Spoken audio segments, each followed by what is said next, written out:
যদি তুমি নিন্দুকের বদনাম সহ্য করতে না পারো তাহলে নতুন কিছু পরিকল্পনা করা বা নতুন কিছু করার পদক্ষেপ নিও না। এরকমটাই বলেছিলেন বর্তমান পৃথিবীর সবথেকে ধনী তথা বিশ্বের সবথেকে বড় অনলাইন রিটেল স্টোর অ্যামাজনের সিইও ও ফাউন্ডার জেফ বেজোস। 2017 27 জুলাই বেজোস বিল গেটসকে পিছনে রেখে $90.5 বিলিয়ন সম্পত্তি নিয়ে তিনি দুনিয়ার সবথেকে ধনী ব্যক্তি হয়ে ওঠেন। বেজোস দুনিয়ার প্রথম ব্যক্তি যিনি 2017 সালের 24 নভেম্বর সেন্টিবিলিয়নের খেতাব পান, যার মানে হলো তিনি প্রথম যে $100 বিলিয়ন সম্পত্তির মালিক হন। এনার বর্তমান সম্পত্তির পরিমাণ $137 বিলিয়ন, যা ইন্ডিয়ান রুপিসে কনভার্ট করতে গেলে হয়তো অনেক ক্যালকুলেটরই ফেল হয়ে যাবে। 2017 এক সমীক্ষায় দেখা গেছে ছোট বড় 100টি কান্ট্রি মিলিয়ে যতটা জিডিপি হবে তার থেকে জেফ বেজোসের পার্সোনাল সম্পত্তির পরিমাণ বেশি। জেফ বেজোস আজকে দুনিয়ার সবচেয়ে ধনী একজন হলেও শুরু থেকেই এনাকে অনেক বাধার সম্মুখীন হতে হয়। ছোটবেলাতেই তার জন্মদাতা বাবা তাকে ছেড়ে চলে যায়।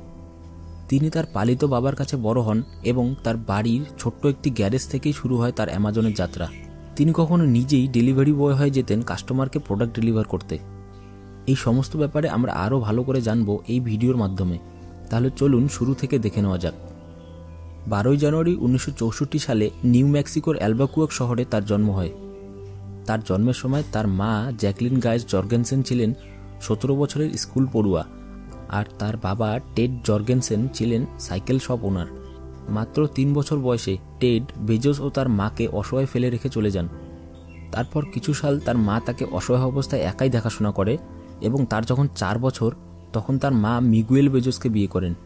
তারপর থেকে বেজোস তার নাম চেঞ্জ করে জ্যাফরি প্রিস্টন জর্গেনসেন থেকে জেফ বেজোস লেখা শুরু করে।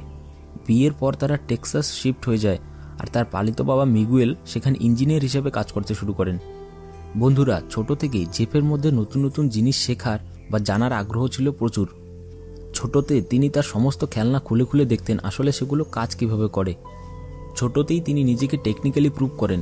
তার ভাই বোনেরা যাতে তার ঘরে হুটহাট ঢুকতে না পারে তাই তিনি একটি ইলেকট্রিক অ্যালার্ম তৈরি করেছিলেন। বেজোস তার প্রাথমিক শিক্ষা শুরু করেন রিভার ওকস এলিমেন্টারি স্কুল থেকে আর সেখানে তিনি তার সমস্ত ছুটির সময়গুলো তার ঠাকুরদাদার বাড়িতে কাটাতেন। পরে তাদের ফ্যামিলি মিয়ামির ফ্লোরিডাতে শিফট হয়ে যায় আর বেজোস মিয়ামি পালমেটো হাই স্কুলে অ্যাডমিট হয়ে যান। একবার 4th স্ট্যান্ডার্ডে থাকাকালীন সময় যখন স্কুলে প্রথম কম্পিউটার আসে সেটি টিচাররাও চালাতে পারেননি, কিন্তু জেফ শুধু ম্যানুয়াল রিড করেই সেটি চালিয়ে দেখান। পরে গিয়ে 1982তে তিনি ইউনিভার্সিটি অফ ফ্লোরিডাতে স্টুডেন্ট সায়েন্স ট্রেনিং প্রোগ্রামে ভাগ নেন এবং ন্যাশনাল মেরিট স্কলার আর সিলভার নাইট অ্যাওয়ার্ডে পুরস্কৃত হন। জেফ প্রিন্সটন ইউনিভার্সিটি থেকে কম্পিউটার সায়েন্সে ইঞ্জিনিয়ারিং ডিগ্রি লাভ করেন।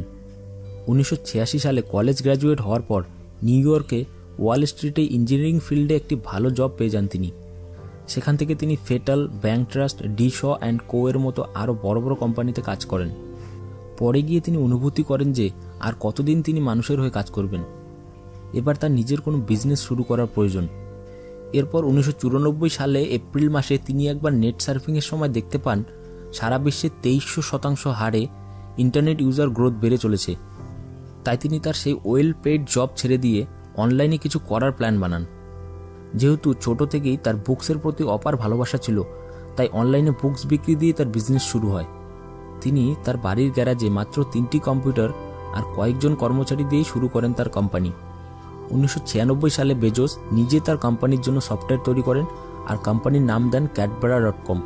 পরে তিনি এটির নাম বদলে নাম রাখেন relentless.com, কিন্তু এই নামটিও তাদের বন্ধুদের পছন্দ ছিল না আর কিছু সাময়িক প্রবলেমের কারণে এই নাম দুটিও বদলে ফাইনালি তিনি কোম্পানির নাম রাখেন amazon.com। তার কোম্পানির নাম অ্যামাজন রাখার 2টি কারণ ছিল।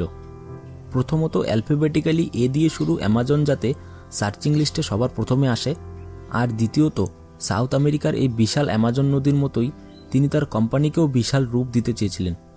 শুরুর দিকে বেজোসের মা বাবা তার উপর ভরসা করে $3 লাখ ইনভেস্ট করেন আর তাদের ও বেজোসের স্বপ্ন সফল হয়। কোম্পানি শুরুর মাত্র 2 মাসের মাথায় তারা 45টিরও বেশি কান্ট্রিতে বুক বিক্রি করে ফেলেন আর তাদের প্রতি সপ্তাহের ইনকাম গিয়ে দাঁড়ায় $20,000 বেশি। এত কিছুর পরেও তাকে তার কর্মীদের সাথে মিলে নিজেকেই বুক প্যাকিং করতে হতো আর কখনো কখনো বেজোস নিজে যেতেন বুক ডেলিভারি করতে।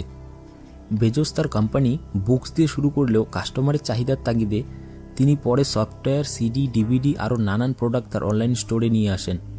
আর এমনটা হোক তা তিনি শুরু থেকেই চাইতেন, যা আমরা এই কোম্পানির লোগো থেকেই আন্দাজ করতে পারি। এই কোম্পানির লোগোতে হিডেন মেসেজ এটাই যে এখানে এ থেকে জেড সমস্ত কিছুই পাওয়া যাবে। এই পর্যন্ত সব ঠিকঠাক চলতে থাকে আর অ্যামাজন ওয়ার্ল্ড লার্জেস্ট অনলাইন কোম্পানিতে রূপ নেয়।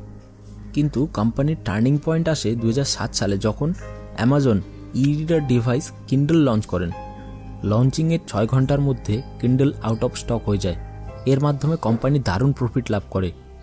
কিন্ডল আসার পর অ্যামাজন আমেরিকার 95% ই রিডারকে তাদের আয়ত্তায় করে নেয়।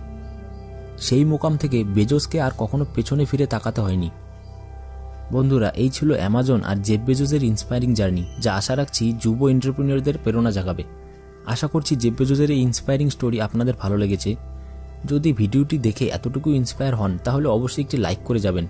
আর যদি আপনি মনে করেন ভিডিওটির দ্বারা আপনিও কাউকে উপকৃত করতে পারেন, তাহলে ভিডিওটিকে আপনার পরিচিতর কাছে শেয়ার করা যেতে পারে। ভালো থাকবেন, সুস্থ থাকবেন। দেখা হবে নেক্সট ভিডিওতে। ধন্যবাদ।